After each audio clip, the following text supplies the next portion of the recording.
dahil sa mabilis na pagresponde ng mga tauhan ng Santa Maria Municipal Police Station sa lalawigan ng Ilocos Sur sa isang insidente ng pagkalunod, agad na naaksyonan at isang buhay ang matagumpay na nasagip mula sa tiyak na kapahamakan.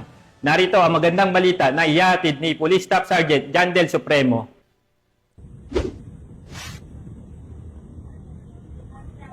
Alas 12:30 ng hapon noong Agosto 3, 2025, nakatanggap ang Santa Maria PNP ng tawag tungkol sa isang insidente ng pagkalunod sa Nalbo Beach, Santa Maria, Ilocos Sur.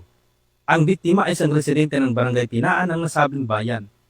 Pinangunahan ni Police Major Macario G. Lulawan Jr., hepe ng Santa Maria PNP, ang pagresponde sa nasabing insidente. Agad namang tinulungan ni Police Chief Master Sergeant Larry P. Bundami ang biktima at nagsagawa ng CPR na naging resulta sa muling paghinga ng biktima. Sa tulong ng mabilis na aksyon ng Santa Maria PNP at ng mga residente, naibalik ang buhay ng biktima at agad siyang dinala sa ospital ng MDRRing team upang mabigyan ng tamang medikal na atensyon. Ang ginawa ni Police Chief Master Sergeant Bundami ay nagpapakita ng tunay na dedikasyon sa serbisyo at pagmamalasakit sa kapwa.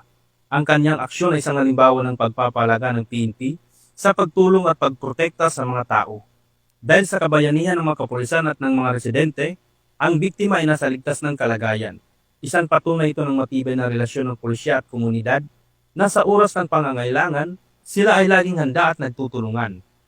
Mula dito sa PKJ Ilocos Region, ako ang inyong PNN correspondent, Police Staff Sergeant John Del Supremo, alagad ng batas, tagataguyod ng Balitang Pulis.